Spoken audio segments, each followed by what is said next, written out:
So, welcome to Carol. What a fantastic thing it was to see that film again. And for me, I'd only seen it on the small screen.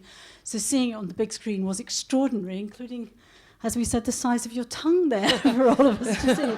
But what I am amazed by this film, and I was thinking when I was watching it again about Robert Burns and the great gift which he talked about of seeing ourselves as others see us. And this is almost the bravest version of that you have ever seen. And so first, before we'll all have questions together, but first I just wanted to ask Carol why she did it in the first place and what it felt like seeing that 15 years on and watching you all laugh and enjoy it. Well, that's the best bit, isn't it, when you're with an audience.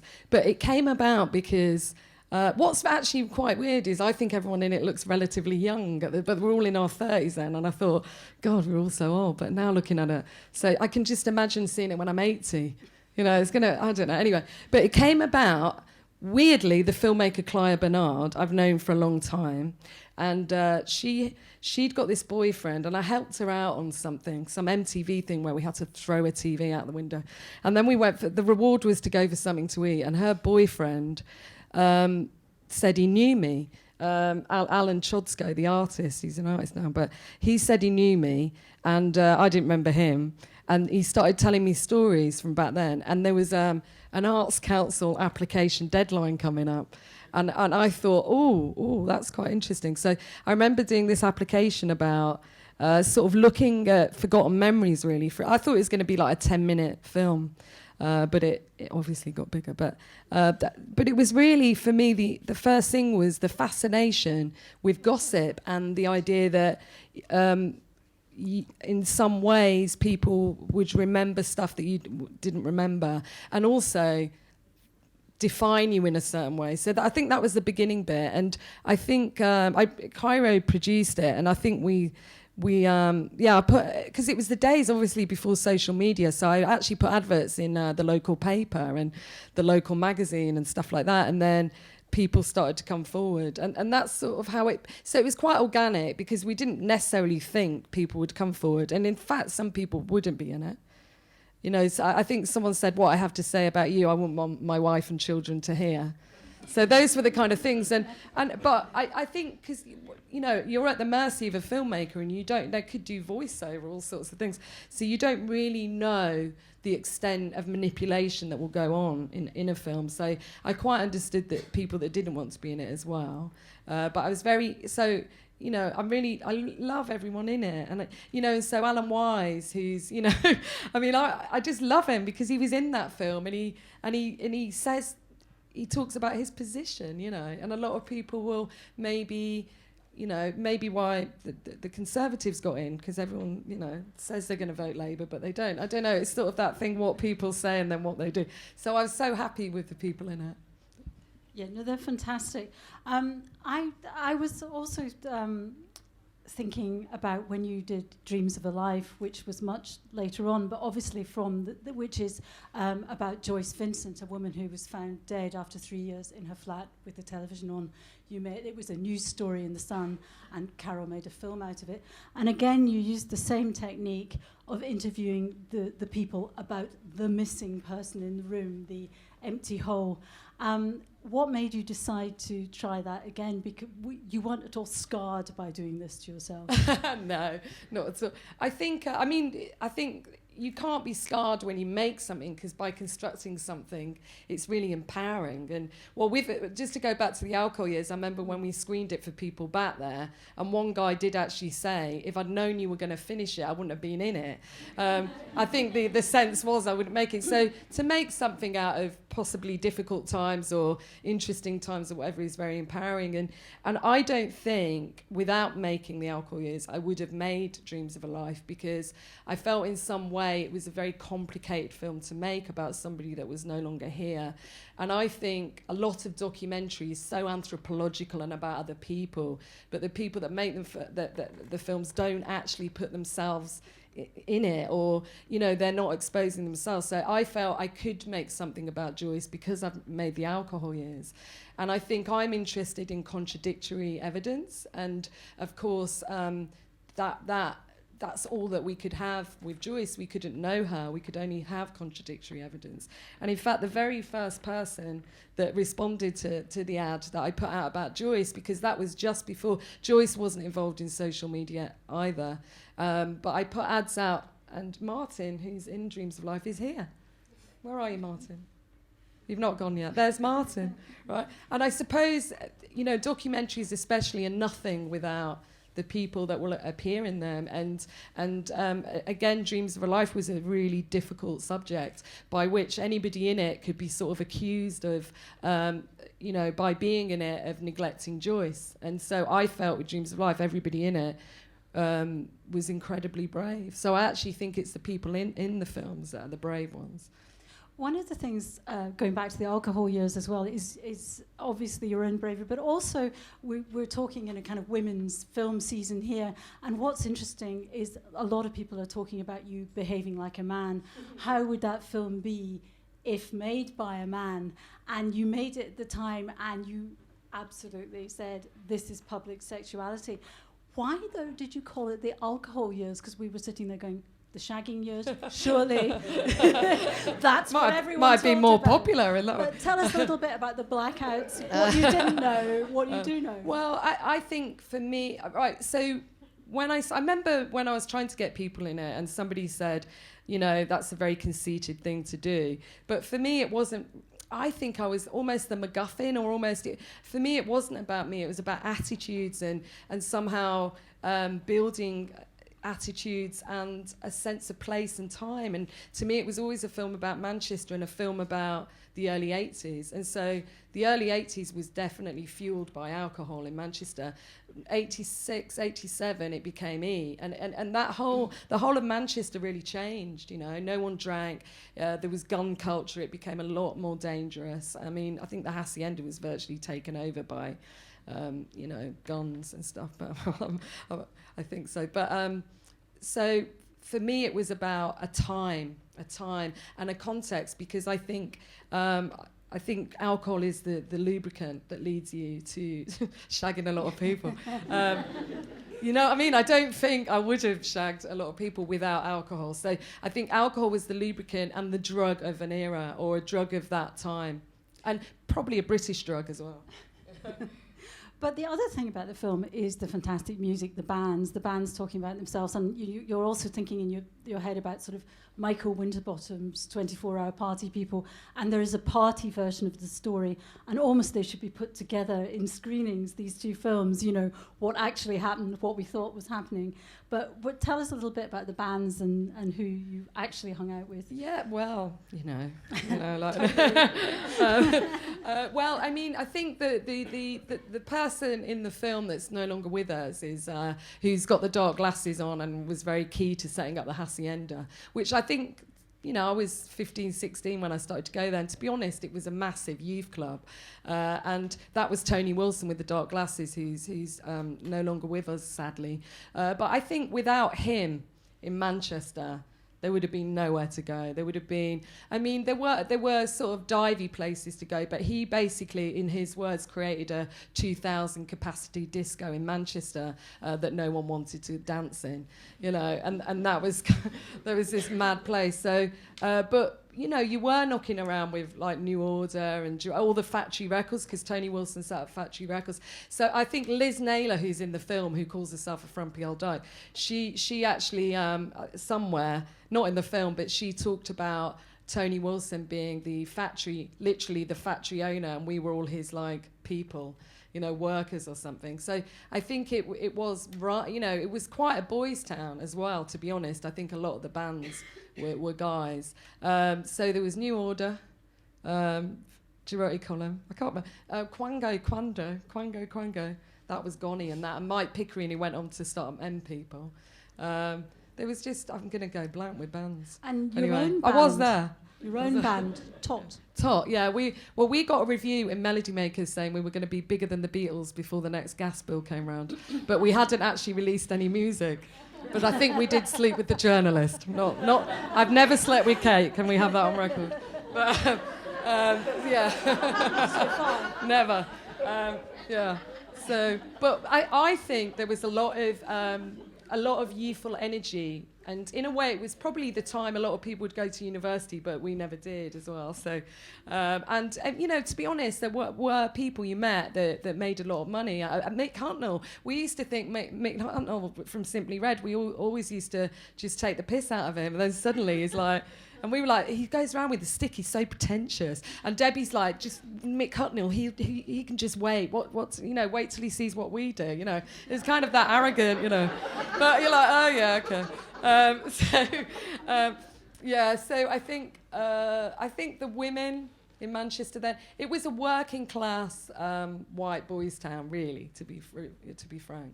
So not a lot of women became known in that era. Carmel. The other thing I want to talk about, and it's out, I think, next week, your book, which is 7 Miles Out, and it's memoir cum novel. A lot of it seems to be memoir to me, of your time growing up in Stockport in the 70s and 80s. So a lot of it overlaps at the end with this film. And I wanted to know why you decided 15 years on to revisit the territory. I'm also really annoyed you managed to do that at the same time as making The Falling, and you somehow had time to write a memoir. I was like, how did she do that? But why did you go back to what you've I mean, it's bloody well written, which is really quite annoying as well. She can make a film, but she can also write a really great memoir, and I find it completely gripping. So tell us a little bit about how that. Well, actually, I mean, I wrote it over time, so it was tended to be written, bits of it were written and put in a drawer, and it was actually, I started to write it when I wasn't getting films made, and I said to my niece, I think another film hadn't happened, and I said to my niece, who was sort of young, I can't remember, she was a teenager, and I said, well, it's a bit like, when somebody writes a book and it doesn't get published, and she went, no, it's not, because if you write a book and it doesn't get published, at least it exists in a form. Whereas if you make a film, I mean, if you write a film script or create proposals around documentaries, they don't really exist after. So I kind of wrote it over time, and I think it was just another way, really, of looking at stories and looking at characters and looking at place. And I think... you see, I don't quite see it as a memoir because it's written I really wanted to write it from a very youthful point of view, and I think memoirs are written from now, like contemporary life. So I wrote it from the 18-year-old looking back from 11 on. So it's sort of quite fictionalised in that way. So I wanted to get that youthful energy, and The Falling, those girls in The Falling definitely inspired me to sort of finish it. Because you also write it from the mother's point of view as well. I've forgotten that. Ignore the mother. Oh, the mother. It's like, no, it's true. But I mean, what absolutely hangs over this whole book is another missing person, which is your father, and hangs over that film. And it's absolutely fascinating how this is a mystery, and you are searching for the missing man, just as later on you search for. There's a missing girl eventually in The Falling, that there are missing people. Yeah. It would seem to me in all your work. I think so, because I think it is that thing. I mean, I think, I've heard people talk about defining moments when you're young, and I think when you're 11 and your dad drives you to school and then you never see him again and it's unexpected, and my dad's had, which is in the book, fictionalised, but my dad drove me to school when I was 11, and he just got a new job that day, and it came with a car. He was a salesman, and he dropped me off at school in that car, and then that is what he used to kill himself in, because he gassed himself. And I think that was... there's all that stuff that you're looking for clues as to why. You're also sort of grappling with what life is and what life is for yourself as a young person, but also who other people are, who men are, who women are, why we're all here. And I think that was his gift to me, that he essentially led me to become quite investigative and want to figure things out ultimately. I mean, it's not like I knew I wanted to be a filmmaker, but I think in a way that kind of insistence on trying to get behind an image or get behind something is good for a filmmaker. So I think that sort of came about because of that. You can see your kind of empathy growing as a child, because you get very interested in other people's fathers, and you're kind of spying on other people's fathers to see how a father works in a family. And as it turns out, almost all your friends' fathers are losers or people who've It was disappeared. Stockport in the 70s, you know. It was, I mean, I think maybe I gravitated towards that, you know, towards people with difficult home lives. And yeah, I mean, because I do remember, you know, I've written about in the book somebody whose father was on the front of the Manchester Evening News, and she was incredibly ashamed because he'd been found drunk, asleep in his car, a stolen car, in fact. And just trying to gather all this kind of miserable stuff, but it's also, there's funny things, because some of it's quite funny as well. So I do like to look at dark things in the book and in my films, but I also like to be funny and look at funny things. I think that's important. Yeah, there was a moment I laughed out loud, which was, and it's wrong probably, but someone's going across the road to get a cream egg and they get run over. That was my sister. I just thought, you wouldn't make that up. You just wouldn't make that up. It was like this big thing in the family that my sister had got run over, and she'd been crossing the road to buy a Cadbury's cream egg. And it was this sort of detail that I wanted to put in the book, because it's like usually tragedy is undercut by, I mean, she was fine, she lived, but... If I remember, she had tyre tracks on her foot. She had tyre tracks on her foot that she showed to everyone, and everyone brought her presents, and I was really, really jealous.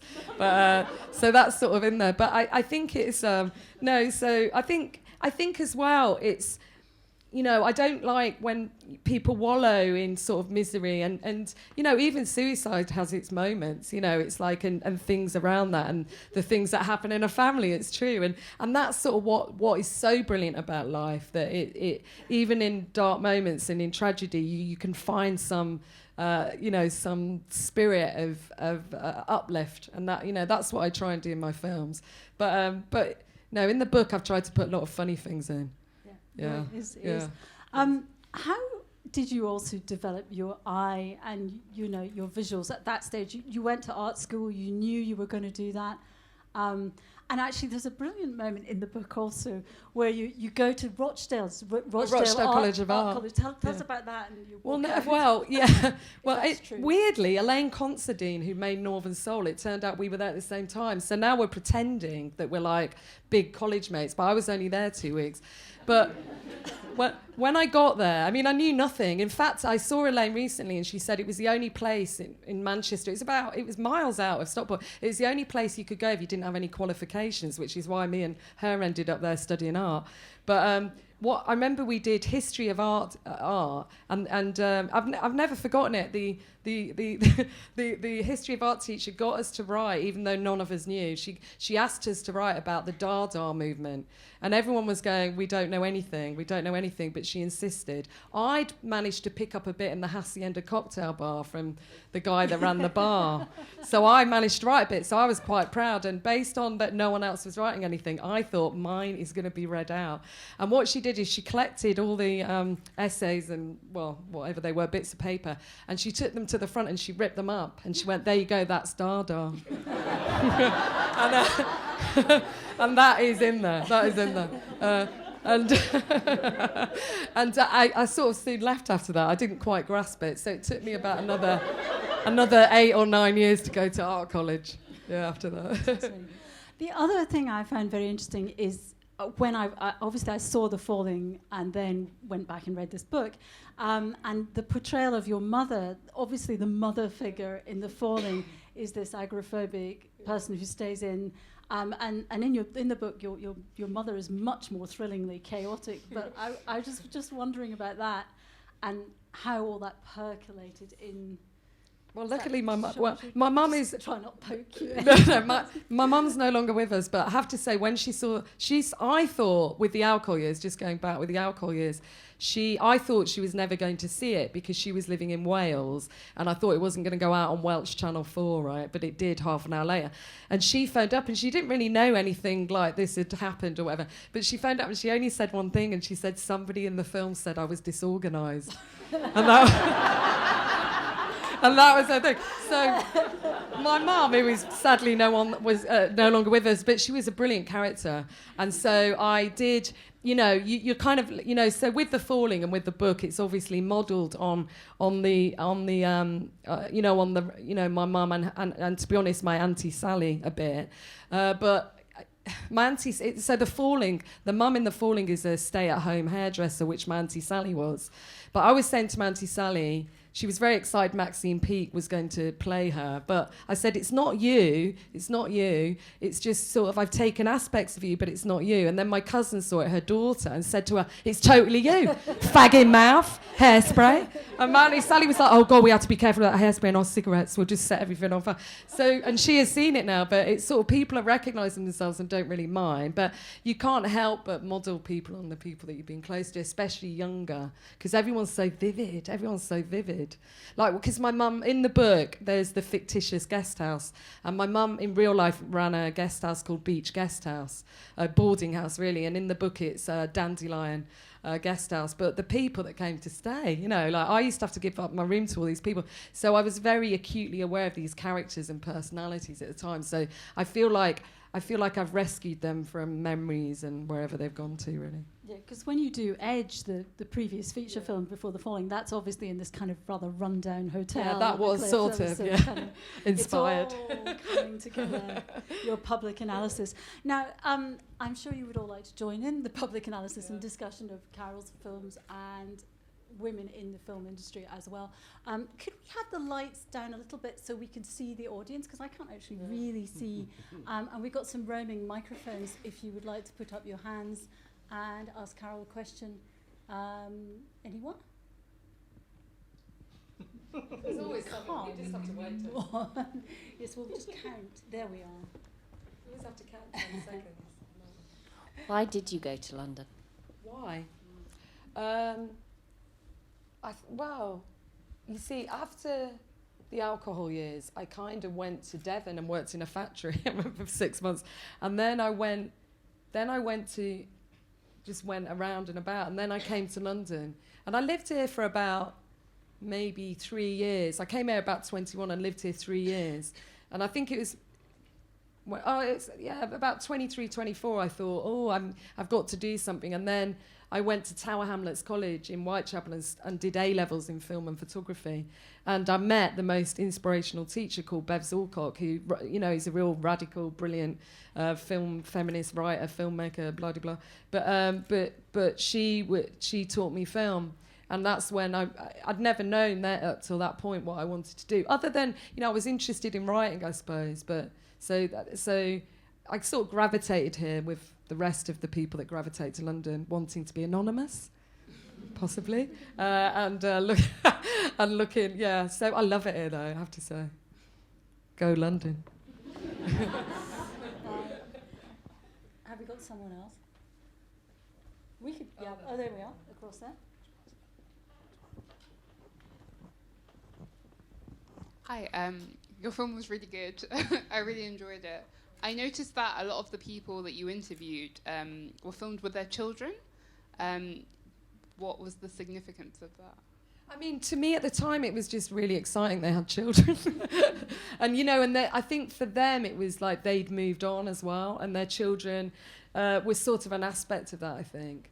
But I you know, looking at it, I guess it will always mean different things to me, looking at it. And I think looking at it today or tonight or whatever, it did seem you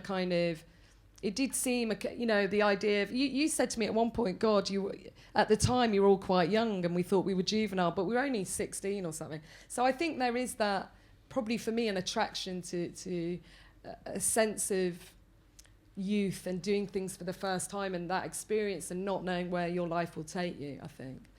I think why I wanted to make The Falling as well, with teenage girls and that, just that experience of life and things happening for that first time. It's so acute, I think. So I don't know, so yeah, I don't know. Yeah. I don't know if that's a good enough answer. Gentleman here in the front. He's come incognito, I think. He's come incognito. He's got a scarf and a hat. It's Alan Wise. Yeah, no, it's definitely not Alan Wise. If you hadn't got up onto the stage and had a chat, I'd never have kind of got the film. But it was something around all these different geezers who were kind of flocking around and wanting a bit of you, and they were kind of disappointed that they didn't get everything. And something about that ambivalence of like being hated at times, but also being loved. I wondered if you could say something about that. You know what, I've been, you know, when I think about it, and I thought about it with The Falling, I think with teenagers, I think it's a universal teenage experience when you kind of want to be different, but you want to fit in. And I think that's why there is that sort of thing between, you know, you're pushing people away from you, but at the same time, you want some kind of affirmation of who you are. So I definitely think, I think the alcohol years is definitely sort of touches on that. And also, it definitely touches on a point in time where men could get away with quite a lot, because it was kind of not far after the Jimmy Savile years, you know what I mean? And so culturally, we've shifted in terms of, but I think, you know, guys would possibly, it's not to say we like the girls around, we weren't victims. It wasn't that we were victims, but we were probably hanging around with guys a lot older than us, that we were a bit out of our depth sometimes, maybe. But I still like them all, really, to be honest. Gentleman just there. Yeah, great. Hello, darling. She worked on The Falling. She was in the art department.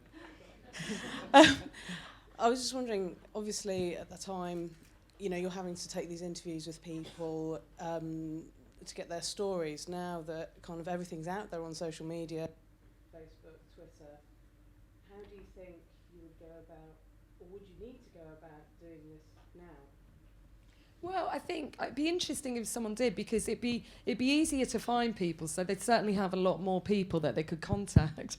But I think in a way it's not. I think the thing about social media is that essentially it is being constructed for you, that it is a forum whereby you slot into. You don't create the form, and you don't create the overall meaning of it. So I think when you make a film, when you make, I don't know, when you write something, when you make a piece of art, whatever, you are essentially constructing it from your perspective. So, I mean, social media is really, really useful and exciting, and I'm slightly addicted to it now. When I was dead snobby about Twitter, and now I'm like, I've got to look at Twitter, but at Facebook, oh, I got a message, you know, it's that. But we're not, you know, we're adding to it, and we're contributors to it, but we are not making it. So I think it'd be interesting, you know, I mean, I'm sure, I know people have made films that are a bit like this. So, but social media would help you find them. Like, I think with Dreams of a Life, if there'd been Facebook and all that, I would have found it easier to find the people that way. But that wasn't quite up and running then. Another question I wanted to ask you, because this is the sort of opening night of all the kind of female films here for the next few weeks and around the country. And for ages we've been talking and campaigning about the number of women directors, which is rubbish. In the big blockbusters, you know, the top 200 films, it's about 5%. In the indies, it's about 11%. In the really successful indies, the top 20, it's 19%. But we're still running at about 20%, if you're lucky, of women directors. And I know, I've talked to you various times over the years about, you know, you were waiting to get the money for The Falling, you were waiting, and 4 years went by. And I wonder if you could talk a bit about the important thing, which is money in films and not merely about the content, and also your company with Cairo Canon and how that works. I mean, The Falling was a bit easier, I have to say. Dreams of Life was when you just like, my God. But the thing is, what I've come to believe, so... Is it fewer than? I've been saying less than, but it's fewer than, isn't it? I want to get my grammar right. Fewer's for things that have figures that you can count. Okay, so I think it's fewer. I keep getting criticised, but anyway. Fewer women, is that correct? Fewer women direct cinema now than they did at the beginning of cinema, right? So you got to go, that's really weird. But then you have to look at what you know, the makeup, you know, the global makeup of the world is. So it's not really a surprise that something which essentially is ideological, extremely powerful, can affect the way people think about the world, is controlled by a certain, you know, part of the world. You know, and we look at Hollywood and stuff. But I think for me, what I find interesting is that if you think about the British directors particularly, so if you think about Lynn Ramsay, Claire Bernard, Andrea Arnold, bloody brilliant. Andrea Arnold, Santi. yeah, Sally Potter. All that they actually, and you know, you write your own material. They write their own material and direct it. So I think what you're finding in this country, the women are tending to write their own material as well, and you won't see that as such. I don't think you see such a writer, director, male-led thing. And I think it's one thing, which is that the difficult thing is, it's not the money more than people accepting that the idea and the story you want to tell has an audience. So the alcohol years, for instance, that's, you know, it's really low budget, but it still needed money. And we know the reason it got its money. It went to a panel who shall remain nameless. It wasn't an Arts Council panel, but it went to this panel, and there were people there who knows who they were, but because they've disappeared. But anyway, there were people there. And one woman apparently said, "Who would want to see a film about a person like this?" And it didn't get the majority vote. It wasn't going through. So it was actually two people who I will name, Maggie Ellis and Jill Henderson, who actually went against the vote and gave us the money anyway. And they weren't supposed to.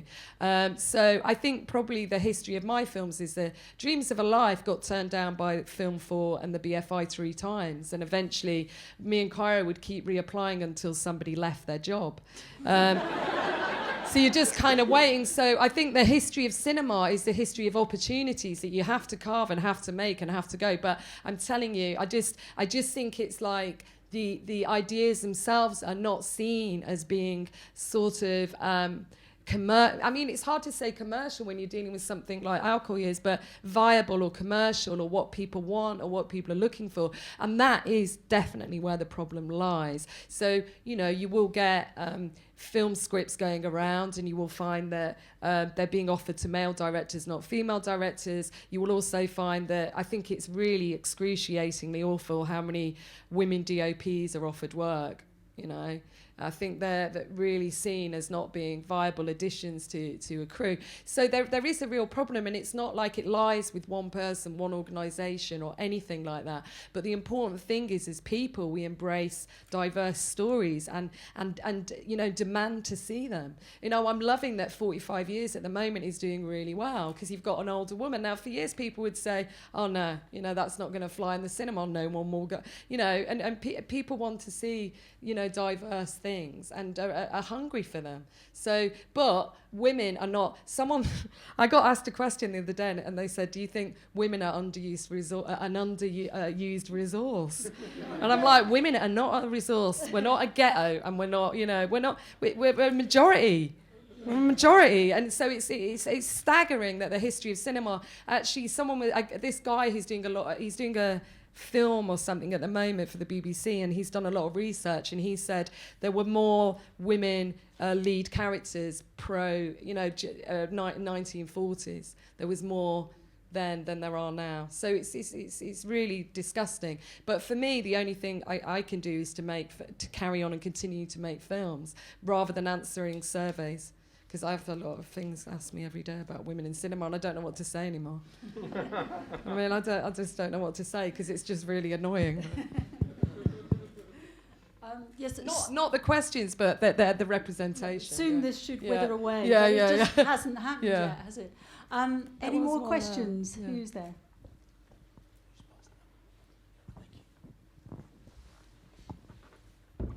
Hi. In the film, there's a real distinction between the people that you interview who are really happy to talk about you and share stories, and then other people who are a bit more closed and kind of angry and at times a bit bitter. And I wonder whether, well, for me, it was really interesting to hear people who were kind of hesitant to tell the story speak. And I wonder what that was like for you as a person in their lives, but also as a filmmaker. Who was the more intriguing to interview? I bet you know my answer. Yeah, I do. When obviously the people that, you know, everyone was interested in it, but I knew with the and my editor Maggie Choice, we talk about it, and well, first off, I knew that if I didn't incorporate a criticism of the film within the film, it would be a problem, because the audience is going to watch a film and people are going to see it, and I make films for people, not audiences, but people are going to see it and go, you know what, it's all about her, fuck her. But once you start to incorporate that into it, then it becomes part of the construction process of it. Now, the guy that said, why don't you care about other people, go and make a film about them and fuck you and all of that, he actually was he wouldn't do it. He just wouldn't do it. And I just kept persisting. And he was the very last person to ever give me an interview and did it. And so it was really amazing that he did it, and also really important for the film. Yeah. So I knew then that I had a film. Before that, you're kind of like... And I remember, actually, this is why I wanted to talk about the editor. We were editing, I was in the room the whole time, but obviously I'm letting her explore it. It's very important for the editor to find the film. And I remember we were working in bits. It was the longest film I ever did at the time, and working in bits. And then one day we watched it all, and we went for a coffee, and she went, "What do you think?" And I went, "I just think it's so boring." I said, "Maybe it's because it's about me, it's really boring." And she went, "No, it's really boring."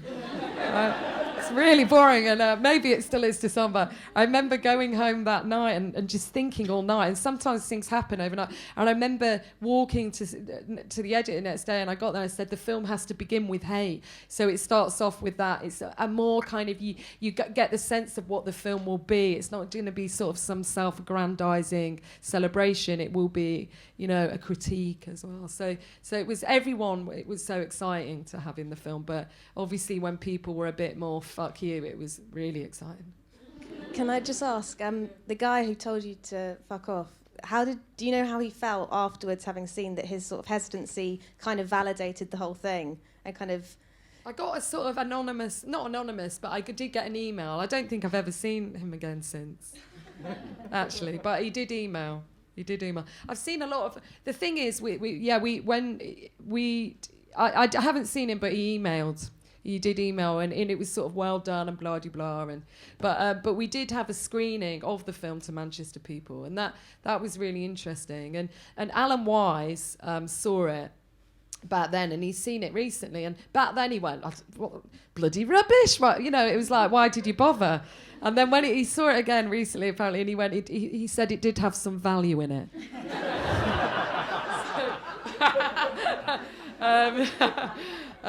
But for me, one of the important things really was that, to some extent, Manchester has been quite well documented. I mean, you mentioned 24 Hours Party People, and there has been documentaries and films, and probably will continue to be so. But I was really interested in making a film where you saw people that were not the main players. So that guy was the actual chef in the hacienda. So you get the cloakroom people. You get the people that maybe wouldn't be in a traditional documentary about pop culture.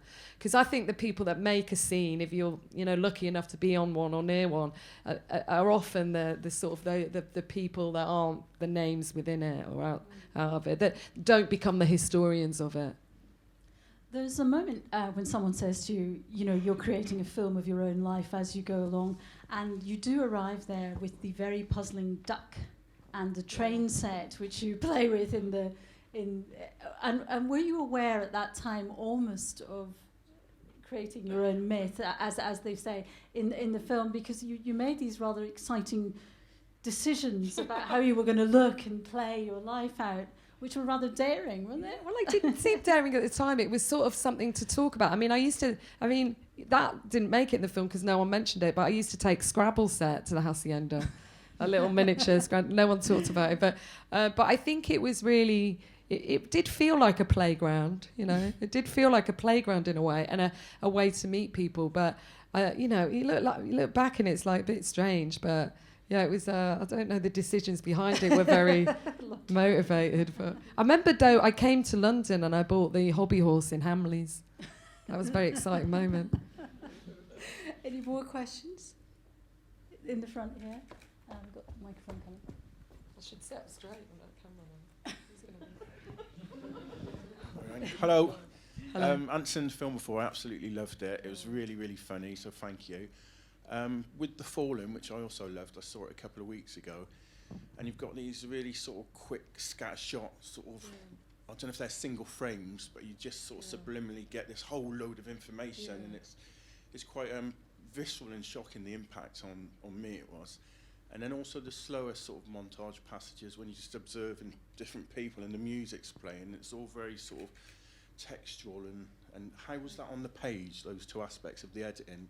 Was it on the page, or did you feel that out and sculpt it as you were making it? It sort of is on the page, because I think that, I mean, with the alcohol years, I did the interviews, and then because all the rest of the stuff is shot on 16mm or Super 8, then I scripted it so we knew what we wanted.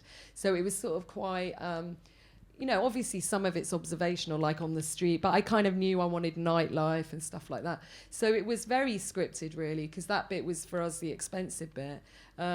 So it's a combination of sort of looking for things and then experimenting as well, because I think it's said, isn't it, that when the film makes itself 3 times: when it's written, when you're shooting it, and when you're editing it. So I think there's all different aspects come in, but I think I think I tend towards the frenetic a little bit, and then the frenetic, but then with the kind of still, I suppose, like you say.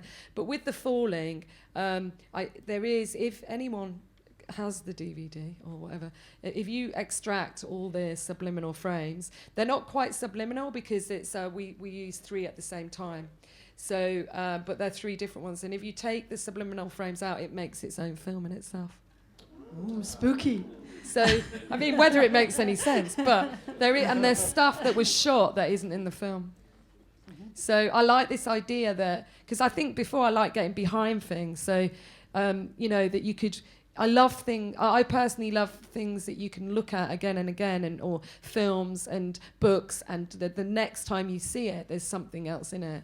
So it's definitely something I like to do there. And in fact, with the 7 Miles Out, what no one's picked up on yet is that the whole of the thing is based on the wasteland. My publishers will be like, what? But the T.S. Eliot, because there's all kind of references to the wasteland in it that one day maybe someone will notice, but it doesn't matter if they don't. But also it's actually a weird. 7 Miles Out is also a weird history of the motor car.